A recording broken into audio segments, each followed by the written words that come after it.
Hey everybody. As promised, as you see on the screen, I got Corel's companion raster program called PhotoPaint open, and we'll dive into just looking at that a little bit. This is supposed to be kind of Corel's answer to Photoshop for their vector program. I will be honest with you, this program I don't use as much as I do Photoshop because I'm more familiar with those. Also, some of their terminology can kind of get a little confusing because Corel is trying to set a different way of doing things a little bit.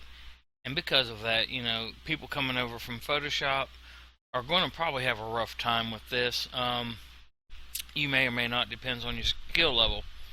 Now, I'm going to try to curb as many questions as I can, but this is not going to be a full-blown tutorial.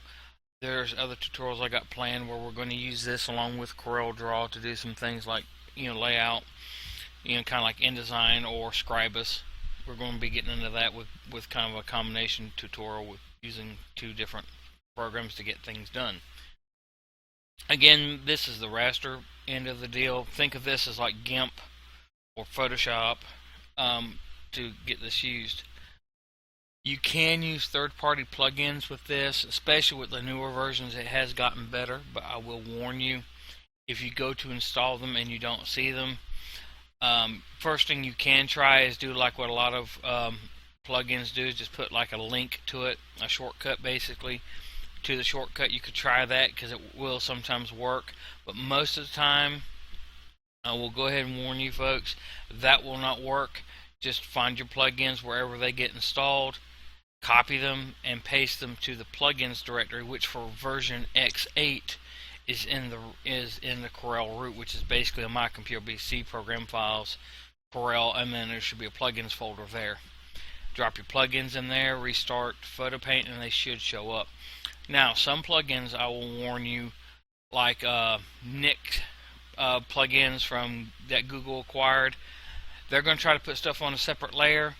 If you leave that as the default behavior in the program, it will not return the adjustments back to the host program. For some reason, Corel has got it in their logic in the program that doesn't work. But if you just make a copy before you go in there, do your adjustments, and make sure in the settings of the plugin you say, hey, look, apply this to the same layer that you're using instead of trying to make a copy and apply it, then it works just fine. Which I might demo a few of those plugins here in a moment. Some of them you've probably seen before with my video where I was demonstrating accelerated graphics versus trying to use the CPU to compute the result.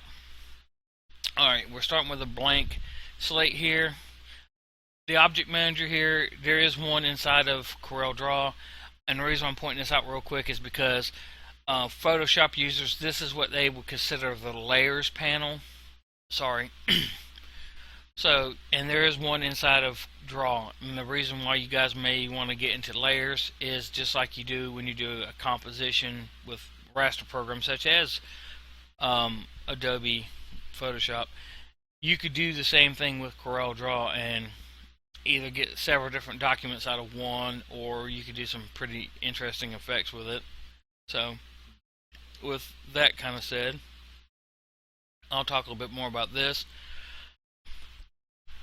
And just like with Photoshop, but except for Corel PhotoPaint, I'm sorry Corel, if y'all are watching this, y'all are lacking on trying to get higher definition color to work with this program, and I'll demonstrate that very shortly because I'm going to import into this basically, or open up a file I did with my digital SLR. I don't have a big fancy one, guys. I got what they call maybe as a consumer or a prosumer version of a camera, and I'm not too thrilled about the raw how it comes in here, to be honest, guys. I really am not.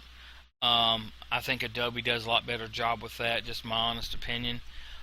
They do try to get you to upscale into getting their program, which is called Aftershock, which is like Lightroom.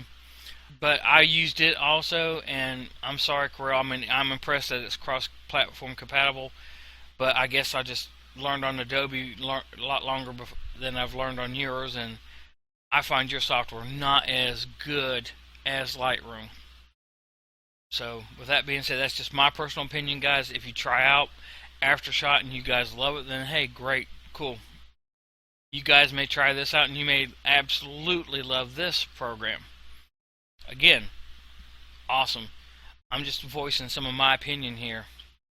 But I'm trying to show where things are, so maybe I can give some of you guys and girls a head jump start on using this, because this is very tightly tied into Corel Draw.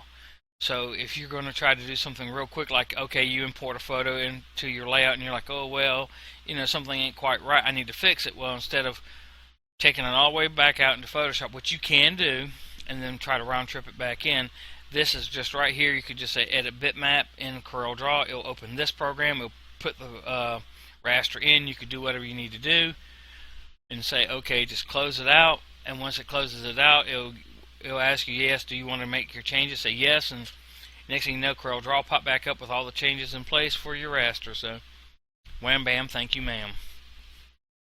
Alright, let's go ahead and get started with this. I got a raw file here I've put in a little folder.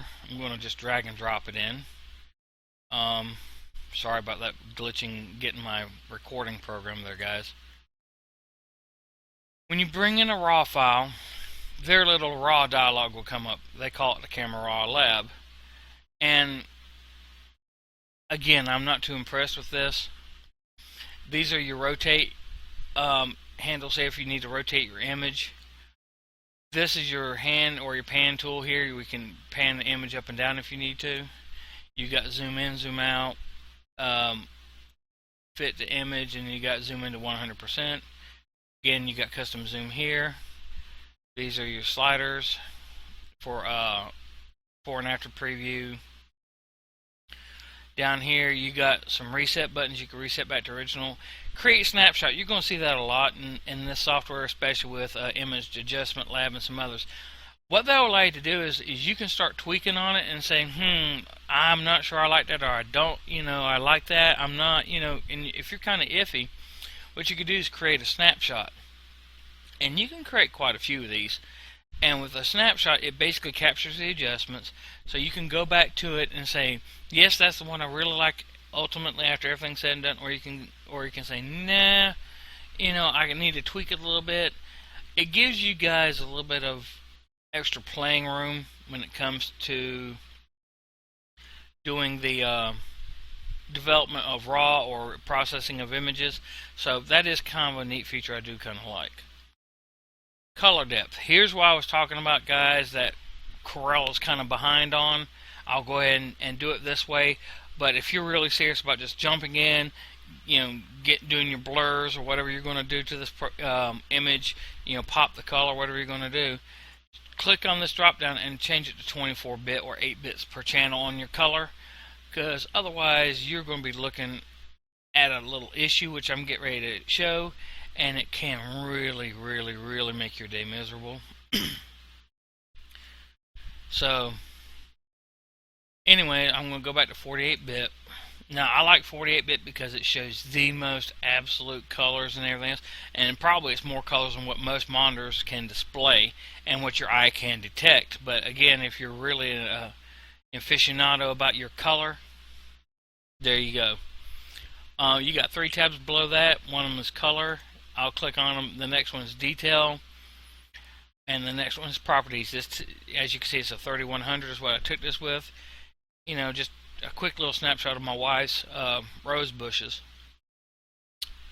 that we have outside. This one didn't make it, but we got another one that I might play around with and butcher in the program just for fun. I don't mean butcher, guys, but you know what I'm saying. Just play around with it. Sharpness does what you expect it to do, but I will tell you guys, I'd much rather do my sharpness after I import these things, not before.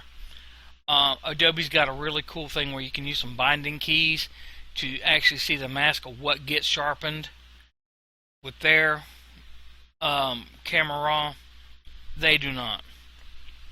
If my image is very noisy, I will try to take some of it out here. I will zoom in using the tools above and kind of zoom in on this to take out the noise, because This does do a little bit better job than the noise removal plugin inside of PhotoPaint. I will tell you right now, it does do a better job. This does do a better job. However, go grab the Google Nik plugins if you guys are going to run a lot of photos, because they got a noise reduction program in there that does even better, in my opinion. Again, it's just my opinion. I think it works phenomenal. So, check it out at your leisure. Sorry. Weird weather's causing my sinuses to really flare today. Okay, color balance, you can do as shot, you can do auto, which will try to automatically look at it, as you can probably guess. And then here's some other settings that you can choose. I experimented earlier and found that cloudy did a little bit better job here, but it looks like it now, to my eye, is too cool. You can always grab the paint dropper tool, find something that's supposed to be neutral gray, and click on it. As you see, I chose wrong there because now it's just all sorts of wrong there. I'm choosing something that's more black there. That's a little better. Let me try again. You need to click on something that's either gray, black, or white. In this case, I can't find anything I really like. I'll go to auto. I'll leave it right there. Again, if you need to adjust your temperature, you can adjust the temperature here, the amount of tint you add to it, how saturated the photo is coming in. You can do some basic adjustments to your exposure, your brightness, and to the shadows here. Again, I'd much rather do a lot of this in here. I just try to get it within a workable facsimile, bring it in, and then I'll mess with it inside the program, which is what I'm going to do right now by clicking OK. Now remember, I'm leaving it right here, and I'm going to show you why this is a big no-no, and if you do it, like I'm getting ready to do here, how you can fix it. As you see, it brings it in just fine. However, if we go to our effects, which is what Adobe will call filters, and we look, it's grayed out. Grayed out. Ouch, grayed out some more. Ow, grayed. You see, some of these are grayed out. Ow. A lot of this is grayed out, and that's not no fun. Okay? You're like, well, dang. A lot of these are grayed out. Well, the reason why is we brought this in such a high depth bit color. High bit. I can't even talk. Such a high bit depth in color that a lot of those filters don't work. This is unfortunate where Photoshop does shine, because Adobe has been doing a lot on converting a lot of their filters to work with 16-bit color more than 8. Another thing that does not work, if we divert to the layers panel here, good lord, I can't talk. When you click on this button down here, this adds a new layer. They call it an object. Okay, then one next to it is, think of these as like adjustment layers. What Corel calls a lens. Look here, they're all grayed out. Again, can't use them with that high of a bit depth, so you are making that trade-off. Unfortunately, until Corel can, do something with it, well, we're kind of stuck. Now, if you want to start using the stuff in the program and everything else, here's how you fix you accidentally importing this in to have a bit depth. Let's go here to the pick tool, make sure background is selected.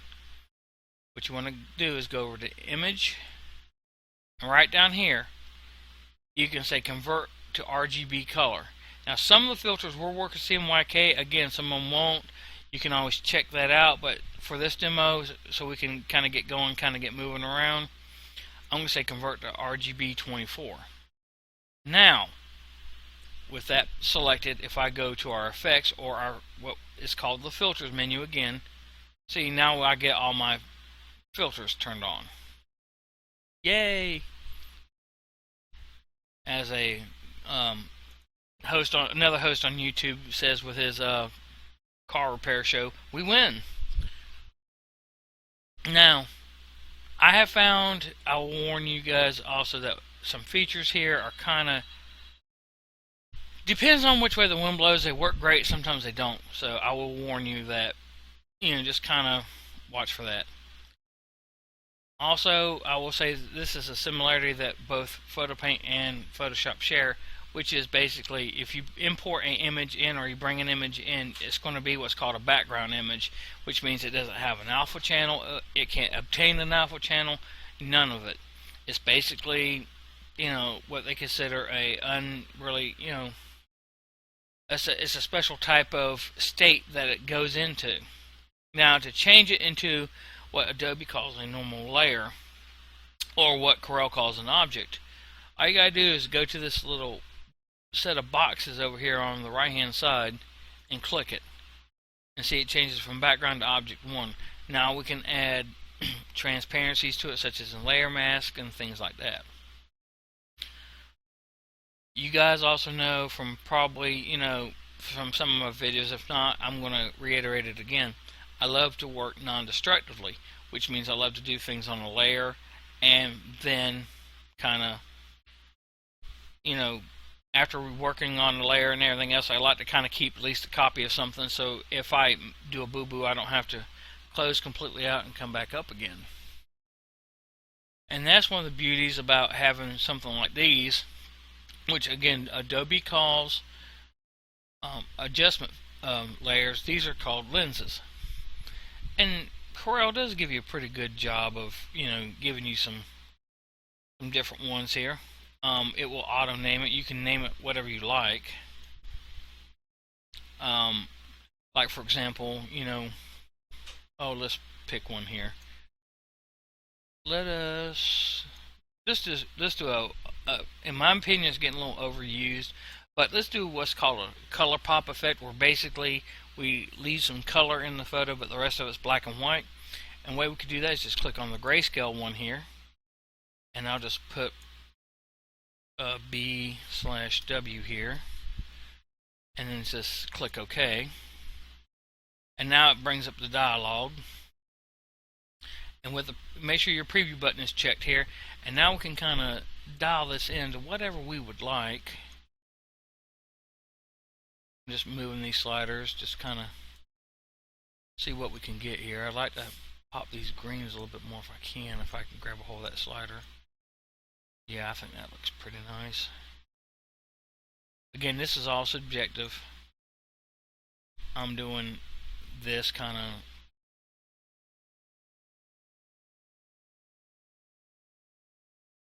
alright, that works for me. If you want to, you can add a tint effect, kind of like a sepia tone or a cyanotype,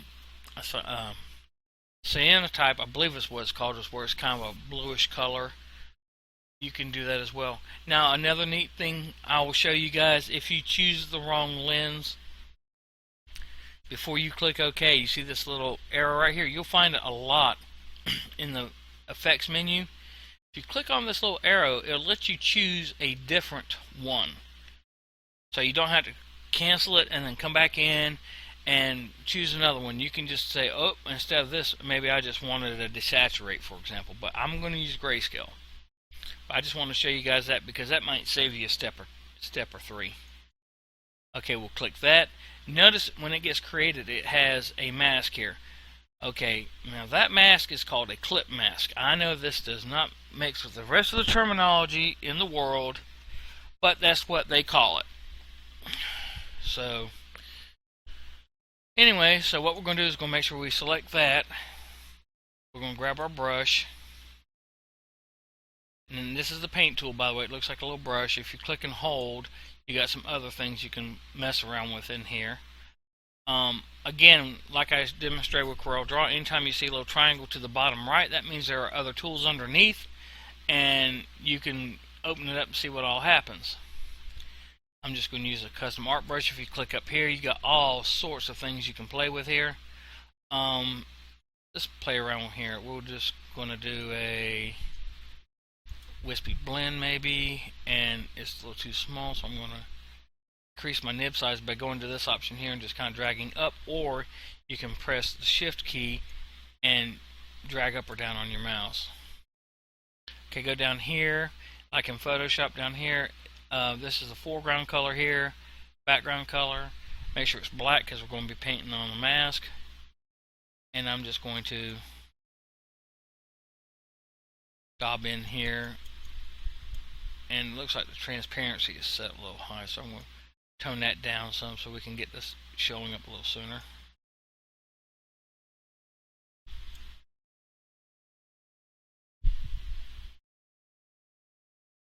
See, I'm going to have to probably change my brush because it's not liking that brush. Yeah, it's not liking that brush. We'll just go back to a custom art brush. Now, for some reason, not showing it at all. For some reason, I don't know why. See, black.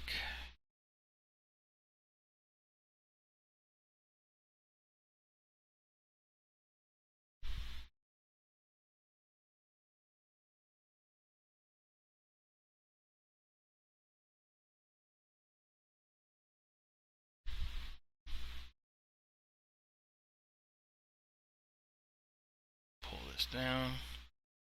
I don't need pen pressure on right now. Here we go.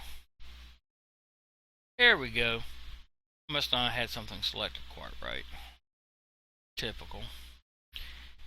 Now, if you want to just put a little bit of color in here, what you can do is on this transparency dialog here, you can make the brush a little bit more transparent, which will give it a shade of gray, and it will allow you to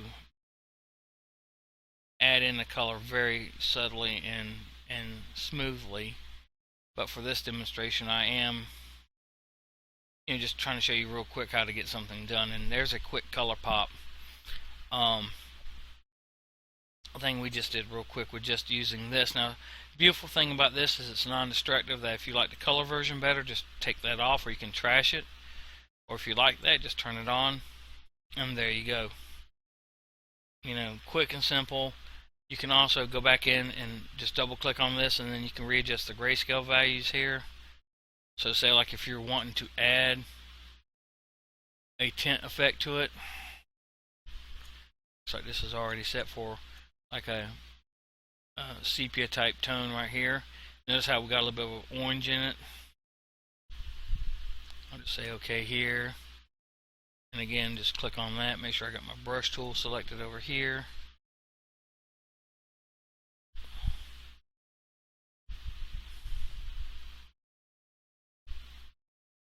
Here we go, just kind of clean up this a little bit. You can tell where I didn't quite clean it up. Now again, I would recommend highly making a selection.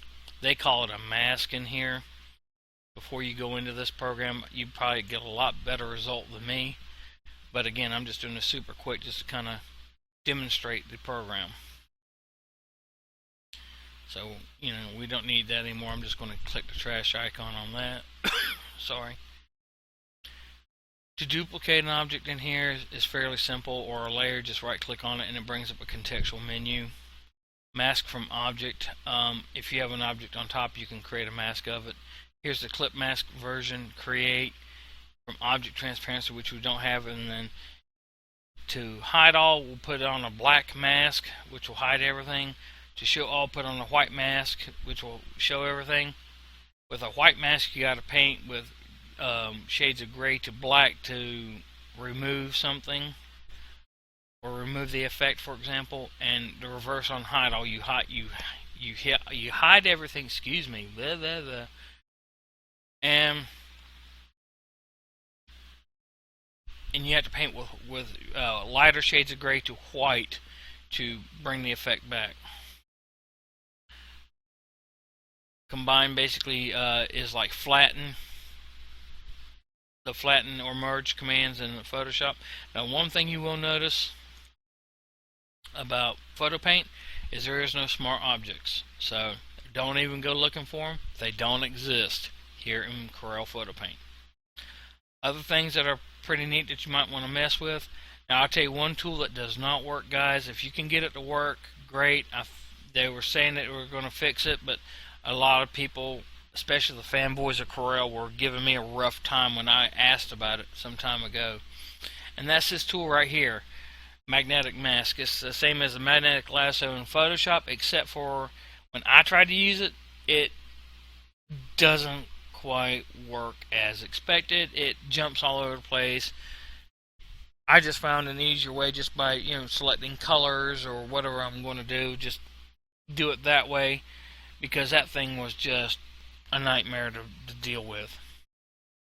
One of the other questions, let me move off of here, is does this support masks? So you can maybe do like masking with using the color information in the image. The answer is yes, it does. Again, these are called palettes in about any other program. They're called Dockers over here. What you can do is go over to, let's see, is it Windows? Yep, Windows Dockers, and then you can put it. You can open up as many of these as you want. You got channels, paths, text properties, brush settings. There's a lot of them that you can open. I don't have that many open right now, but these are some of the tools available. Now, if you guys are working on either the Home Student version or an older version, some of these may not be in there. I know, for example, the very bottom when it says Prep and Stretch, that will not be in there, because what Prep and Stretch is for if you're going to print this to a canvas material and stretch it over a frame. To do what some people call a gallery wrap, where they basically kind of wrap it around, so at any angle it kind of continues your artwork. That will not be found in anything but the Pro version of CorelDRAW Suite X8. I don't think that the Home and Student version will have that. But you got all sorts of things here. Again, you can do a text object. Now, text objects here inside of PhotoPaint are different than CorelDRAW, where in CorelDRAW you can just create the object and then later say, oh, I want to use the font, I want to use this size, this size, this size. You got to do it kind of all in one shot with PhotoPaint. It's not, let's see if they change that behavior, but I'm pretty sure that's the standard. I'm just going to choose something big here, 24, that's fine. Not going to adjust the character spacing or the line spacing or the leading. See, now I brought up the text properties. I'm good to go with all that. Okay, anti-aliasing, not right now. But you may want to choose, actually I'm going to go with hard anti-aliasing. And interactive open type. Let's see here. Excuse me.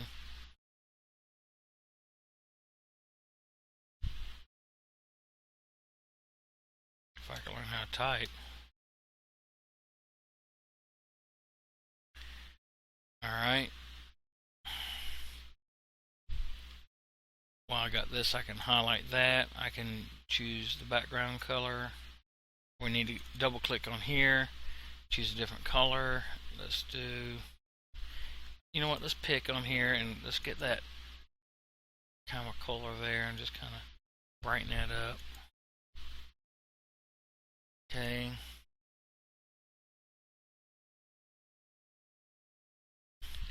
Alright, say like I selected that, that's fine. Oh, it does let you change it this time. Very nice. That's awesome. Okay, so that works. That has changed a little bit. That's good, because that was a pain in the patooties for. I don't know when they changed it. I guess I haven't used this program like I stated, guys. I mean, this is just me, demoing the program, and I'm kind of learning as I'm teaching you guys. So yeah, that's kind of a neat thing. There are some special effects that you can do in here too that are the same in CorelDRAW. Like you could do object transparency, color transparency, object transparency brush, or in a drop shadow. So if I want to drop shadow that word right there, I could do it.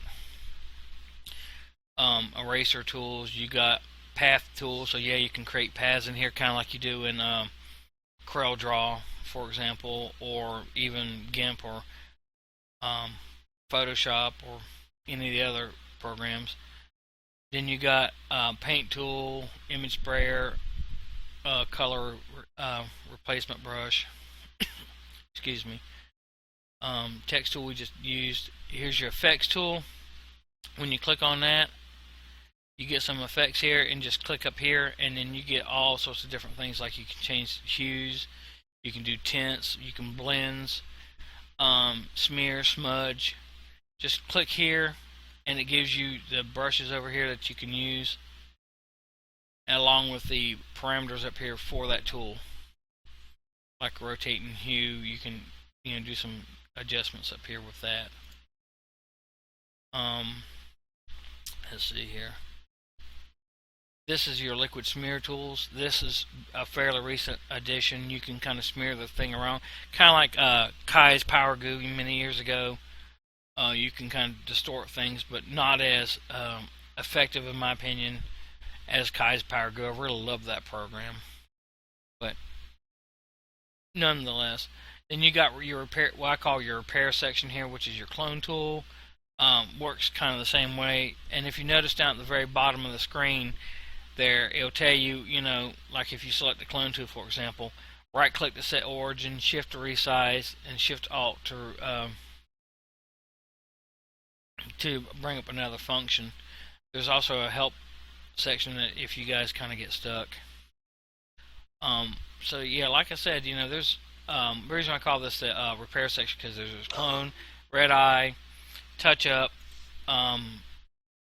What touch up does is take out like light to medium scratches just by going over them. Just think of this as like the spot healing tool, but the spot healing tool again is a ton better. So keep that in mind.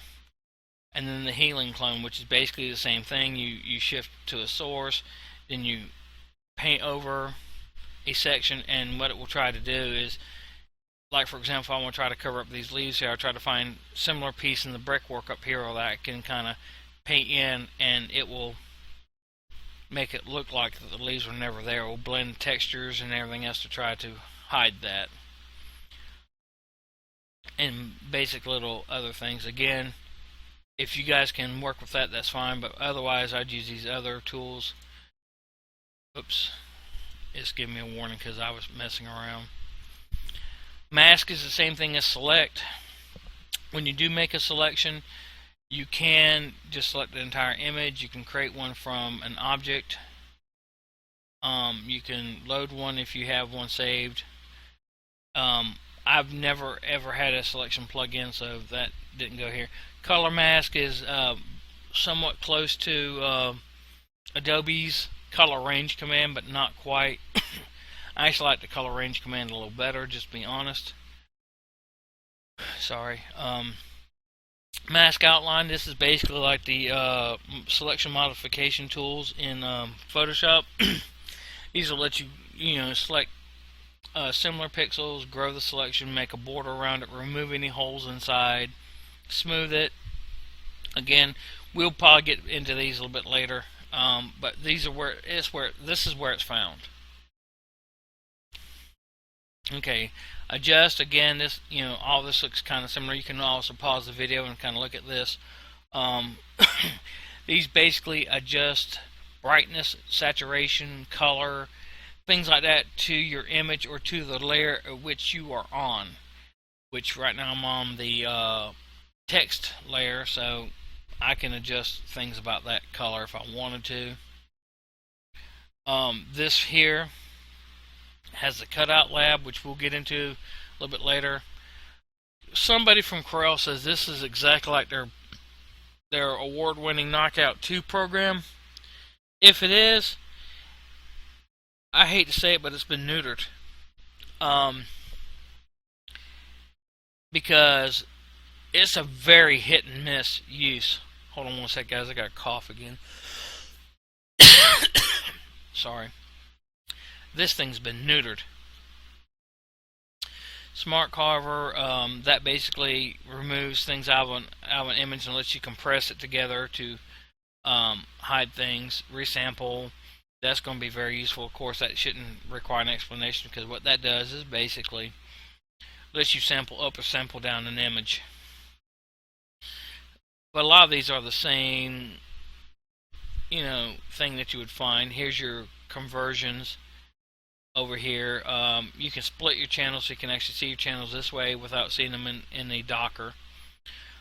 Flip, again, these are flip, horizontal, vertical. Rotate tools. Correction, dust and scratch. This is where you're going to find a dust and scratch, somewhat like Adobe's, but not exactly. Tune sharpen is right there. Transform, this is where you're going to find your posterize, invert colors, deinterlace, threshold, and again crop. You can do a border, you can expand cropping, or if you have a mask, you can crop it to that selection. I know it's complaining. Now here's one last thing I will show you guys, and I have to kind of wrap this up because this is getting kind of long. On your object pick tool, when you click on something, okay, if you look up here, you got your different modes. Alright, the first one is transform, position, and size. Again, that's exactly what it says it does. I can click it, I can move it around, I can make it wider, shorter, whatever I need to do with it, taller. And you're supposed to click apply after each transformation to kind of set it. If I click it again, notice I get a center point, and I get skew handles, and I get rotation handles. But look up here, this is changed to rotation. Okay, but unlike Corel Draw, if you click it back, normally it goes back to this guy. If I click this again, okay, now we got a different set of handles here. Well, look what it did. It went to distort, which means I can take this now and I can do all sorts of crazy things like this. Flower, doom, doom, doom, doom. There's another way to do this, and that'll be the next click. But I'll go ahead and apply that so I can resolve it. But let's go back to where we were, and now if I click again, now I got perspective distort. That would have been a lot better way of probably doing that effect than that. That's why I said there's a better way to do it. That way you can put things into perspective. Flower. I'm being kind of silly, but you guys get the general point. You also can just go into something like skew, which just brings this back up. You just grab a hold of this and see it skews around the center point. If you want it to skew like right there, you just move the center point and see, there it goes. Or even on the rotation, now it will rotate around that area there, so you can kind of, I guess if you're going to make an anagif, you can make somebody sick by just snapping frames of this and just having that on your website. That'll drive people away, I guess. But anyway, again, this is just like a quick overview, some of my points and everything. Oh, I did promise to show you that other filters work. Let me do that. Let's get rid of this. Oh, I need to apply it first. It's not letting me do anything yet until I apply that. Okay, there we go. Now I can get rid of it. I'm going to select my object here. Actually, I'm going to make a copy of it. I'm going to duplicate it. Go to effects. See, here's alien skin. There's snap art. You seen that one? Here's eye candy textures. Here's the Nik collection I keep telling about. And this is the one, folks, I told you that if you're going to do it a lot with your photography, I don't care if it's Elements, Photoshop. The only thing that don't work in is GIMP. I apologize, folks. It just don't do it. Mine are duplicating for some reason. I still haven't figured out why they're shown as duplicates in my menu. But Define 2 is the noise removal plugin. I said, guys, is pretty effective, that you should try it, especially now that these are free. Give these a shot. We'll probably just do a video on just using those. Here's basically some presets from the Nik collection. But here's Topaz Labs, Remask.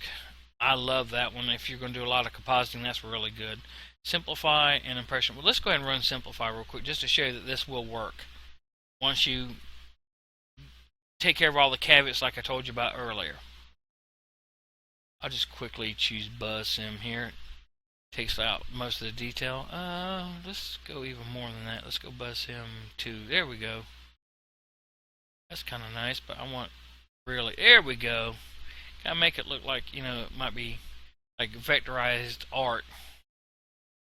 Here again, I could come over here and do all this adjustments. Again, if you guys really want to see more of this type of use, I will, but again, I'm trying to keep this as short as possible. But everybody knows my videos, they ain't short. But I'm trying not to put y'all to sleep either. But we're going to say OK. It's going to start rendering down here in the progress bar down here, and in a few seconds it should bring it back to our host program.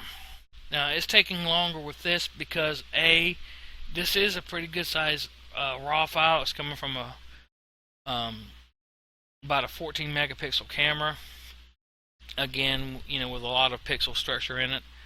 I'm also recording this, so between the two, it's taxing the processor a little bit. But see, as you notice, I got my little result. So yeah, third-party ones do work in. Just remember what I said earlier in the video, guys, how to get that to work. So let me go ahead and wrap it up here. My next one, I think I'm going to try to do something that kind of makes CorelDRAW work kind of like Scribus or InDesign, so you guys can see the flexibility of that. And we will use PhotoPaint a little bit to maybe correct some photos or whatever in this fictitious brochure I got to come up with. But you can see how just having the program and learning how to use some of this can really save some time in your workflow. Now, unless you pre-plan, which is fine too, but kind of sometimes you don't have that luxury because you may not get the artwork till late. Who knows. But anyways, alright folks, this is it for me for now, and go ahead and kill this. So thank you for tuning in this time, and I hope to see you soon for the next one.